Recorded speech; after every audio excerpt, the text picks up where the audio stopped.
Assalamualaikum warahmatullahi wabarakatuh.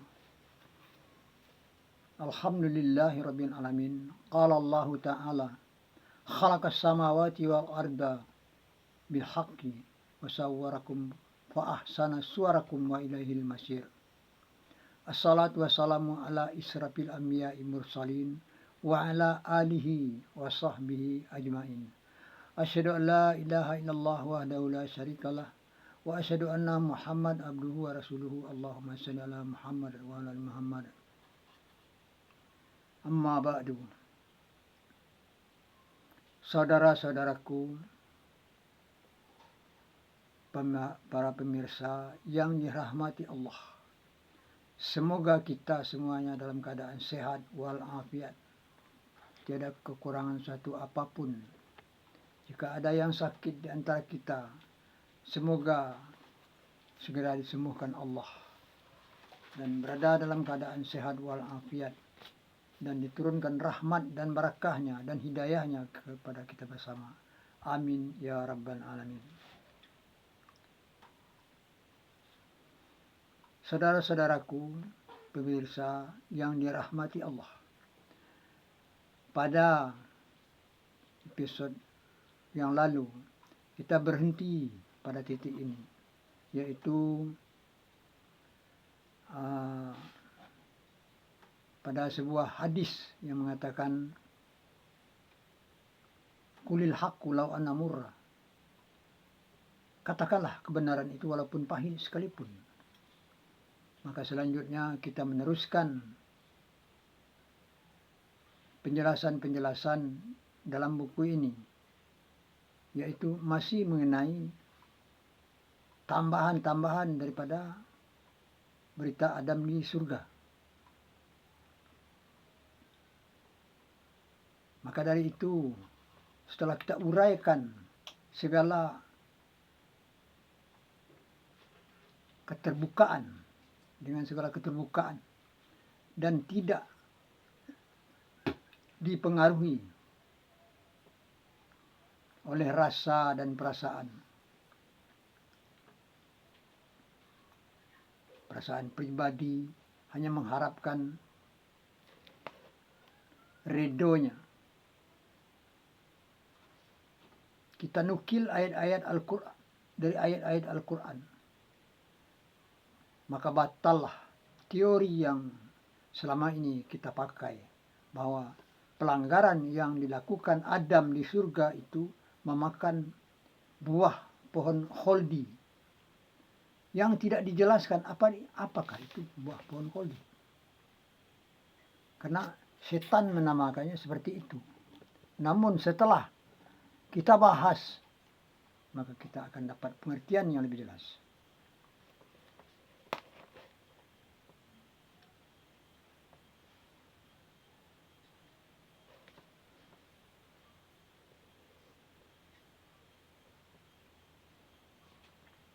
Lalu terbukalah aurat keduanya, kemudian membuat suatu hikayat. Bagi laki-laki, buah tersebut nyangkut di kelongkongan atau leher, karena menyadari sewaktu menelan lalu menjadi jakun.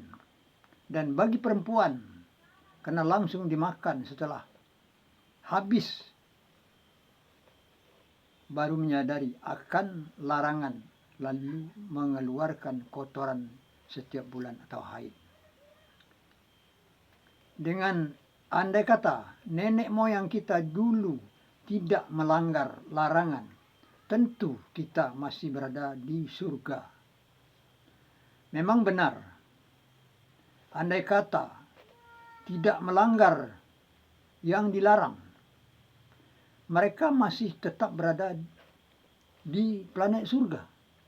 Akan tetapi buat sementara waktu, sampai mereka dewasa atau sampai ketentuan diturunkan, bukan untuk selamanya, supaya tidak membaur lagi dengan orang-orang zalim, dan tetap akan diturunkan ke bumi sebagai khalifah, karena sudah dijanjikan Allah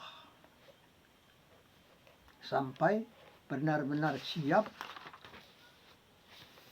diterjunkan agar tugas yang diemban dapat berjalan dengan sempurna.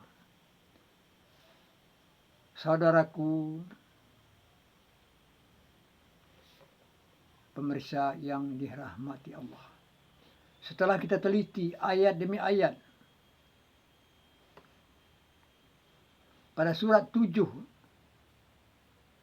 ayat 11 sampai 28, riwayat Adam yang berkait antara satu dengan yang lainnya menunjukkan suatu kejadian dengan kejadian yang lainnya tidak dapat untuk dipisahkan sampai kepada perintah turun ke bumi.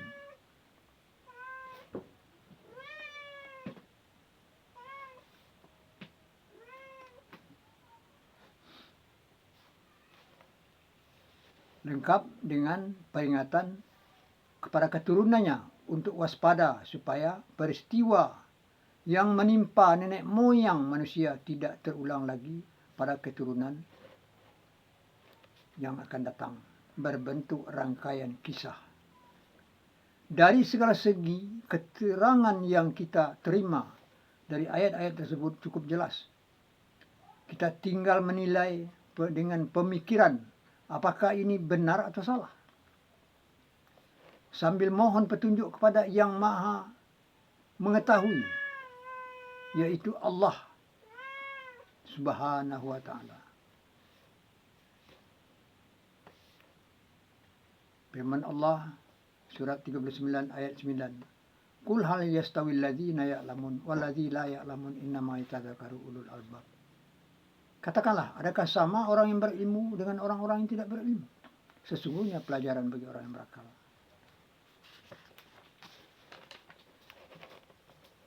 Orang-orang yang berilmu akan dapat menilai benar atau salahnya suatu makalah. Akal dan ilmu yang tidak dipengaruhi oleh rasa dan perasaan. Selanjutnya, kita meneliti ayat-ayat Al-Quran yang berurutan dan berkait antara yang satu dengan yang lainnya. Menjelaskan sebagai pelajaran sesuai dengan firman Allah berikut ini. Surat 20 ayat 113 yang artinya, dan demikianlah menurunkan kami ayat-ayat Al-Quran berbahasa Arab dan menerangkan kami di dalamnya daripada ancaman supaya mereka bertakwa atau menjadi bagi mereka pelajaran. Surat 20 ayat 114 yang artinya, maka Maha Tinggi Allah, Raja yang benar, janganlah engkau jadikan dengan Al-Quran sebelum bahwa memutuskan kepada engkau ilhamnya. Dan katakanlah, ya Tuhanku, tambahilah aku ilmu pengetahuan. Dari ayat di atas kita dapat penjelasan diturunkan Al-Quran dalam bahasa Arab. Karena dari daerah Arab banyak hal yang menyita perhatian dari zaman dahulu sampai sekarang, baik kasus maupun material atau harta. Yang menyita perhatian setiap suku bangsa pada umumnya. Karena keselamatan, kebutuhan setiap orang. Maka apabila ada sesuatu yang merupakan ancaman bagi keselamatan, sudah tentu minta perhatian khusus. Dan harta, impian bagi setiap suku dan bangsa. Maka di mana ada sumber yang menentukan, sudah tentu tak akan luput dari pengamatan. Dari Jazirah Arab, baik sebelum prasejarah, sampai kepada zaman modern, tak henti-hentinya mengukir tinta, menarik perhatian kejadian-kejadian yang unik, terkadang sulit diterima akal normal kecuali iman. Di antara kejadian-kejadian unik tersebut seperti yang dialami oleh Nabi Musa alaihissalam membelah laut menjadi dua bagian dengan acungan sepotong tongkat. Air laut menjadi darah, tongkat menjadi ular yang besar, dan banyak lagi yang lainnya. Yang dialami oleh Nabi Sulaiman alaihissalam, kendaraannya terdiri dari angin dan membangun sebuah istana yang indah. Para pekerjanya terdiri dari jin dan lain-lain. Serta banyak lagi lainnya merupakan sejarah tertulis dan tak tertulis yang diketahui oleh masyarakat dunia, yang akan menjadikan orang-orang berkepentingan di penjuru dunia dan mau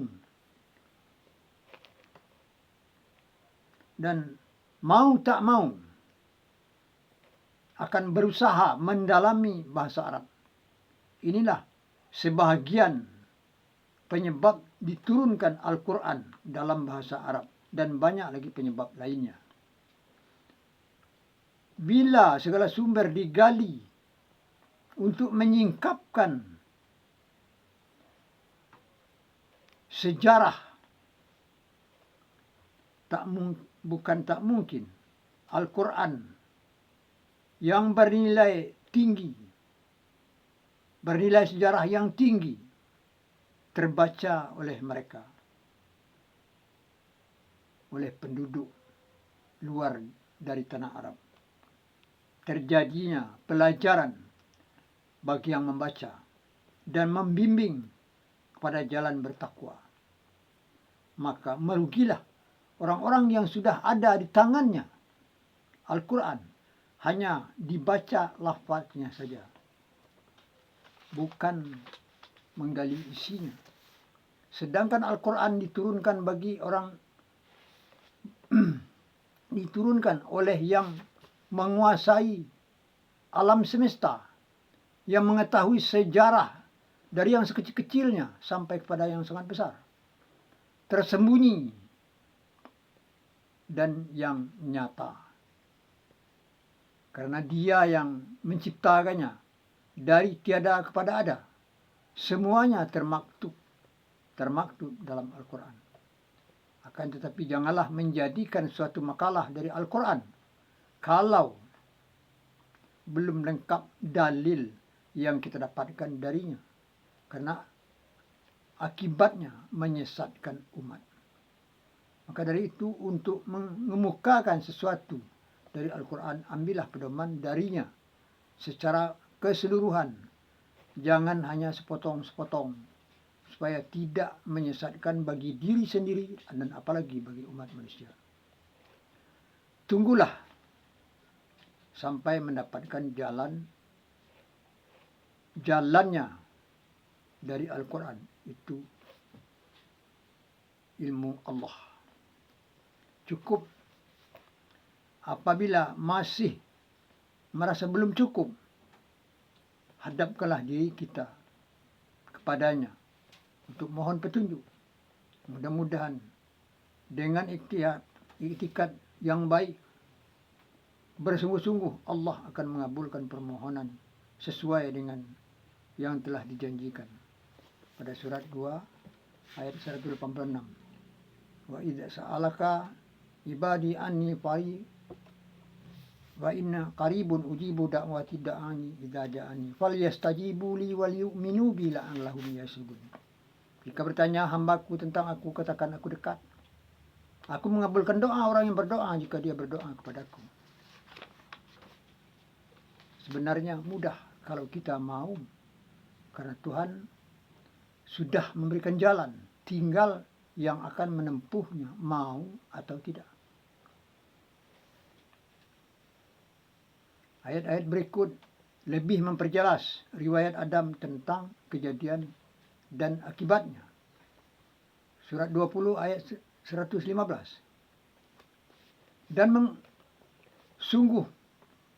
Dan sesungguhnya mengamanatkan kami kepada Adam dari sebelumnya, maka ia lupa dan tidak kami dapatkan baginya kemauan yang teguh.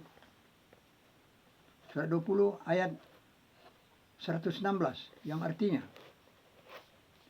dan ketika berfirman kami kepada malaikat, sujudlah kamu kepada Adam, maka sujudlah mereka kecuali iblis, pembangkang.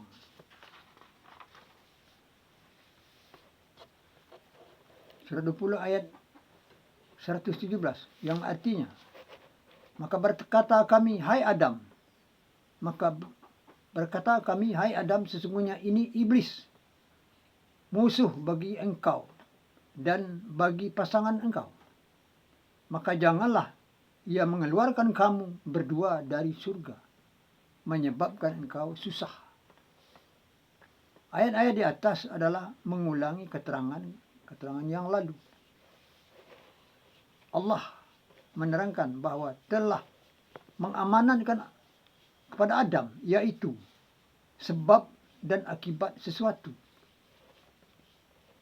Akan tetapi Adam bersama pasangannya lupa, yang disampaikan di dalam ayat tersebut dengan kata nasia, artinya lupa atau pelupa. Yang pelaku mendapatkan sebutan yang pelupa. Dalam bahasa Arab, manasia.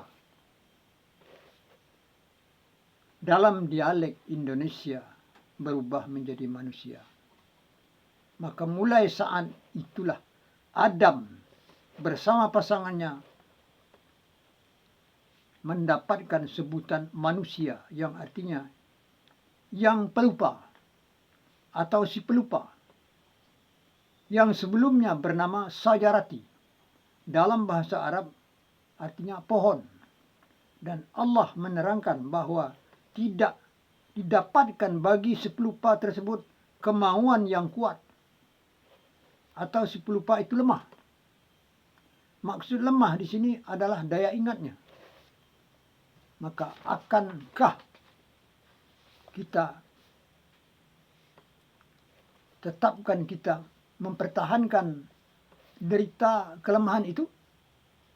Bukankah hal ini merupakan penyakit? Setiap penyakit ada obatnya. Lemah daya ingat, obatnya kuat daya ingat. Dalam bahasa Arab yaitu zakira atau zikir. Maka oleh sebab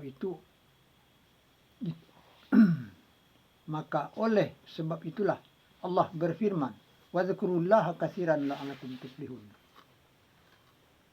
Dan ingatlah pada Allah sebanyak-banyaknya supaya kamu beruntung. Maka beruntunglah orang-orang yang bertakwa, karena dia selalu berzikir. Tanpa zikir manusia itu lupa atau lemah. Maka pada waktu itulah iblis dan setan menerkam mangsanya, karena mereka musuh bagi manusia. Apabila anak cucunya berada dalam berpasangan sebelum menikah, berhati-hatilah terhadap terkaman setan. Dari keterangan ini jangan sampai kita salah pengertian bahwa seolah-olah Adam bersama pasangannya untuk selama-lamanya hidup bersenang-senang di tempat tersebut. Karena jauh sebelumnya Allah sudah menjelaskan bahwa Adam akan menjadi khalifah di bumi. Surat 20 ayat 30.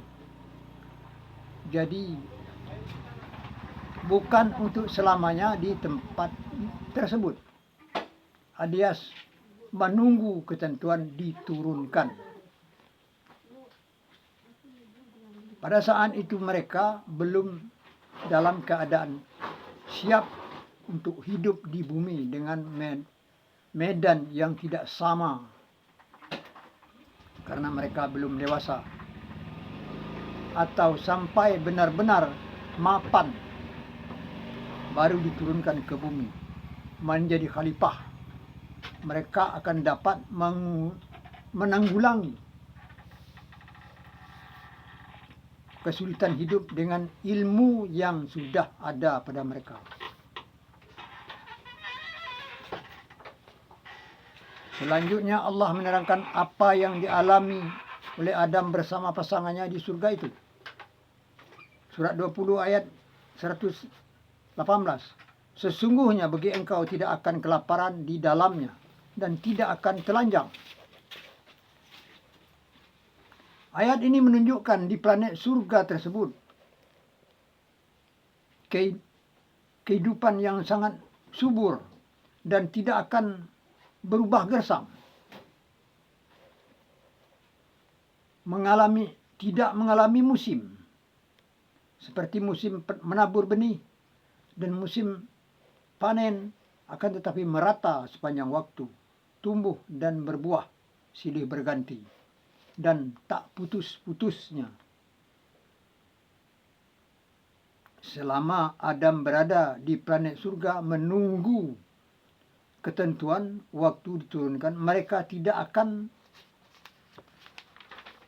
mengalami kelaparan, yang menjadikan tempat tersebut mendapatkan julukan surga. Tidak membutuhkan usaha untuk mendapatkan kebutuhan makan selain dari mengambilnya. Juga diterangkan bahwa selama menempati surga, mereka tidak akan telanjang. Pada halaman yang lalu telah kita ketahui, Adam bersama pasangannya waktu itu masih mempunyai bulu yang tebal. Sekujur tubuh mereka tak ubahnya seperti baju yang menutupi kulit. Inilah baju yang mereka pakai. Maksud daripada tidak akan telanjang. Ini secara tidak langsung bahwa makhluk yang sudah diberi nama manusia atau makhluk yang berderajat paling tinggi, apabila tidak keluar dari planet surga itu, tetap mempunyai baju alias tetap berbulu untuk selamanya.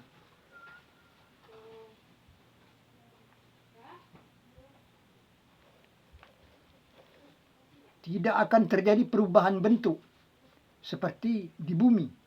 Bulu semakin menipis dan tubuh semakin mengecil. Tidak terjadinya perubahan bentuk di planet surga itu menunjukkan bahwa keadaan makhluk yang menempatinya sudah sesuai dengan planet tersebut. Adaptasinya. Saudara-saudaraku, pemirsa yang dirahmati Allah. Dari kisah nenek moyang kita, ada sedikit tambahan pengetahuan yang boleh dicatat, yaitu andai kata di antara kita suatu waktu ada yang sampai melawat ke planet surga, makhluk tertinggi yang bakal yang berbentuk manusia belum sempurna, yaitu seperti apa yang kita jabarkan pada halaman yang lalu. Di antaranya mempunyai bulu yang tebal dan tingginya mencapai 5,5 meter. Maka beruntunglah orang yang berkesempatan menemuinya, dapat menyampaikan penghormatan dan penghargaan kepada mereka, karena mereka adalah paman-paman kita yang ditinggal hijrah oleh orang tua kita ke bumi. Dan keterangannya lebih lanjut oleh ayat berikut. Surat 20 ayat 119 yang artinya, dan sesungguhnya engkau tidak akan merasa dahaga di dalamnya dan tidak akan ditimpa panas matahari. Ayat ini menggambarkan suasana bumi surga tersebut tidak akan dahaga. Berarti iklimnya dingin. Suasana yang demikian menunjukkan tempat daripada planet surga ini jauh dari sumber panas, yaitu matahari. Berarti bumi besar yang dijuluki surga itu jauh dari matahari. Nah, kita dapatkan lagi tambahan ciri-ciri planet surga itu. Planet yang terbesar dan jauh dalam kawasan tata surya kita ini hanyalah Jupiter. Berarti sesuai dengan ramalan kita semula memperkirakan planet Jupiter. Kemudian Tuhan menyatakan bahwa di tempat tersebut tidak akan ditimpa panas matahari. Ini berarti mempunyai alat pelindung atau atap. Menurut kebiasaan yang terjadi di tempat beriklim dingin atau sangat dingin akan selalu diselimuti oleh kabut. Apabila kabut tersebut tinggi dari permukaan buminya, akan merupakan awan tebal. Apabila keadaan seperti itu abadi atau berlangsung lama, maka permukaan buminya tidak akan pernah kena panas, namun tetap mengalami terang pada siang hari. Kesimpulan yang dapat kita peroleh bahwa planet surga itu selalu dilindungi oleh awan abadi sampai hari kiamat. Inilah salah satu ciri di antara ciri-ciri yang lain dapat dipergunakan untuk mencari planet surga. Setelah kita ketahui segala keadaan yang ada pada planet surga melalui penjabaran ayat Al-Quran, kitab yang wajib kita imani. Ciri-cirinya berukuran besar dan jauh dari matahari, beriklim dingin dan selalu dilindungi oleh kabut atau awan abadi. Sungguh Allah Maha mengatur lagi Maha berilmu, menjadikan penduduknya berbulu tebal dan bertubuh besar untuk melindungi diri dari udara yang sangat dingin dan mengimbangi dengan panas tubuhnya yang besar. Dan ayat selanjutnya menerangkan, surat 20 ayat 120, yang artinya, maka berbisik kepadanya setan. Setan berkata, "Hai Adam, adakah yang menunjukkan engkau akan pohon yang kekal dan kerajaan yang tidak akan jelek atau binasa?" Pada keterangan yang lalu sudah kita ungkap, maksud pohon adalah kehidupan berpasangan dan berketurunan, atau lebih jelasnya bahwa Adam bersama pasangannya mendapat sebutan pohon yang sifatnya akan hidup berkembang biak melalui tunas dan buah.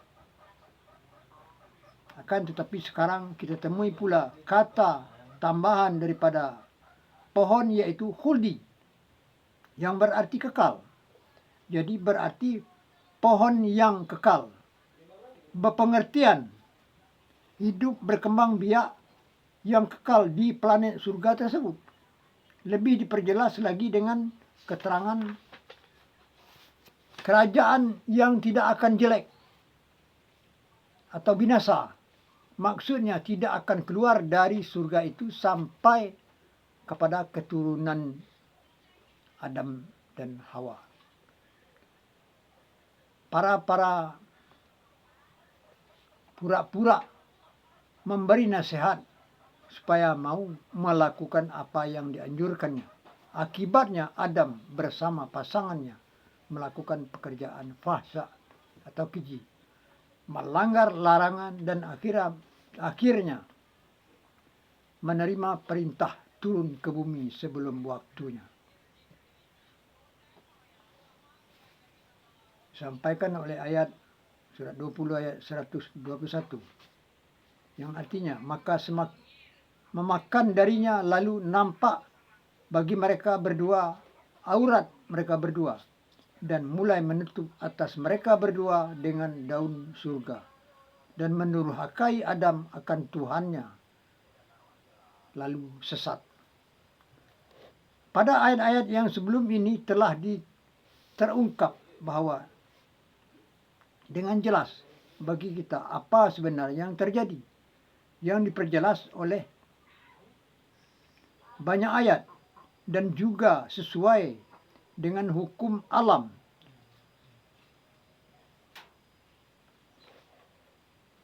yang mengandung sebab dan akibat. Terbukanya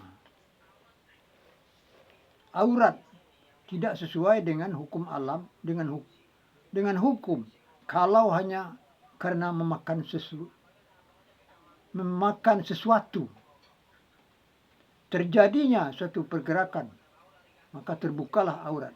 Maka oleh sebab itu kalimat pertama pada ayat di atas yang berbunyi maka memakan darinya bukanlah maksudnya memakan buah pohon khuldi yang selama ini diyakini. Akan tetapi yaitu tipu daya yang disampaikan setan dengan cara meyakinkan, kemudian di akhir ayat ditutup dengan kalimat dan mendurhakai Adam Tuhannya lalu sesat.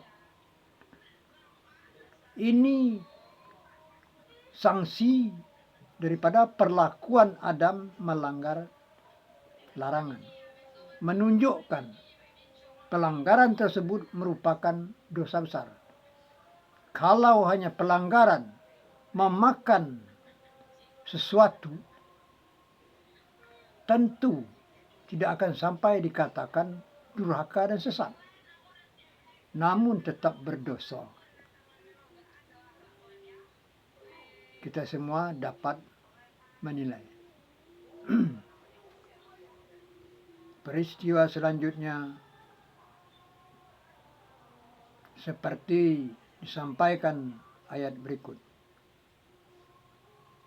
Surat 20 ayat 122. Kemudian memilihnya Tuhannya, lalu memberi taubat atasnya dan memberi petunjuk. Seperti yang telah kita ungkap pada halaman yang lalu, Allah memilih Adam, memilih berarti di antara yang banyak. Maka Adamlah yang terpilih karena dia telah mempunyai ilmu dan mempunyai rasa sesal setelah melakukan kesalahan, lalu beriba-iba mohon ampun kepada Tuhannya. Berbeda dengan orang-orang zalim, maka perbuatan yang suka berbuat binasa dan bertumpahan darah tanpa rasa sesal. Pedoman bagi kita bahwa Allah memberikan keistimewaan bagi orang yang mau mohon ampun dan menyesali perbuatan salahnya. Diberi petunjuk sesudahnya dan menyesali perbuatan salahnya.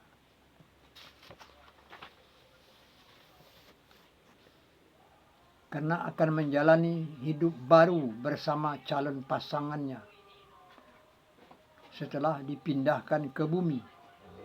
Kini terpaksa kita mengatakan calon istrinya pada waktu itu, karena telah kita ketahui dari keterangan ayat-ayat dan selanjutnya Allah memerintahkan.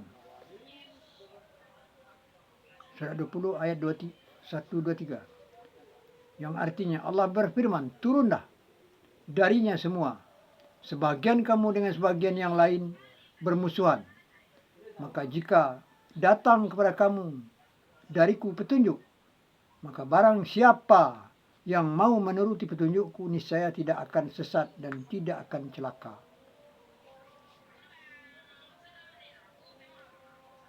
Kita lihat di dalam ayat ini Allah memerintahkan turunlah darinya semua. Akan tetapi sebagian ahli tafsir mengartikan turunlah kamu berdua dari surga bersama-sama. Menurut yang biasa tertera di dalam Al-Quran, kalau kata-kata kamu berdua disampaikan dengan lafaz lakuma. Sedangkan di dalam ayat ini, setelah kata perintah turunlah lafaznya ahbita. Tidak ada kata lakuma yang berarti kamu berdua. Hanya ada kata keterangan minha yang berarti darinya, kurung surga. Dan sesudah itu kata pelengkap jami'an yang berarti semua, berbentuk keterangan jumlah yang banyak, melebihi dari dua. Bisa juga diartikan sekumpulan orang-orang. Berarti yang turun ke bumi waktu itu. Ada pula badaniah lainnya turun bersama mereka berdua. Mereka nenek moyang badaniah lain selain manusia yang ada di bumi ini, yaitu jenis hewan. Disampaikan dalam ayat di atas bahwa sebagian dengan sebagian yang lain bermusuhan karena mereka berlainan jenis, yaitu manusia dan hewan. Dan Allah berjanji akan memberikan petunjuk siapa yang menurutinya. Tidak akan sesat dan celaka. Karena medan kehidupan di bumi tidak sama dengan di planet surga. Tidak membutuhkan usaha untuk mendapatkan kebutuhan hidup. Sebab kebutuhan hidup inilah yang sering membawa kepada sesat dan celaka bagi yang kurang iman. Dan peringatan Allah selanjutnya, surat 20 ayat 124, yang artinya, barang siapa yang berpaling dari peringatanku, maka sesungguhnya baginya penghidupan yang sempit dan kami menghimpun pada hari kiamat dalam keadaan buta. Demikianlah peringatan Allah, akan tetapi hanya yang berimanlah yang dapat menerimanya.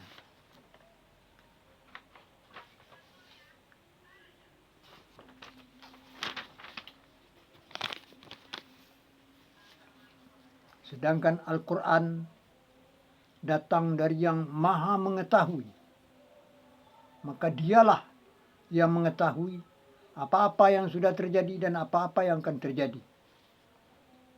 Bukankah yang dikatakan iman itu percaya kepada kitab-kitabnya, sedangkan Allah telah menyampaikan di dalam Al-Quran. Surat 38 ayat 88. Wala ta'lamuna naba'ahu ba'dahin. Dan sesungguhnya akan mengetahui kamu beritanya setelah beberapa waktu lagi. Nah, sampai di sini dulu. Saudara-saudaraku, pemirsa yang dirahmati Allah.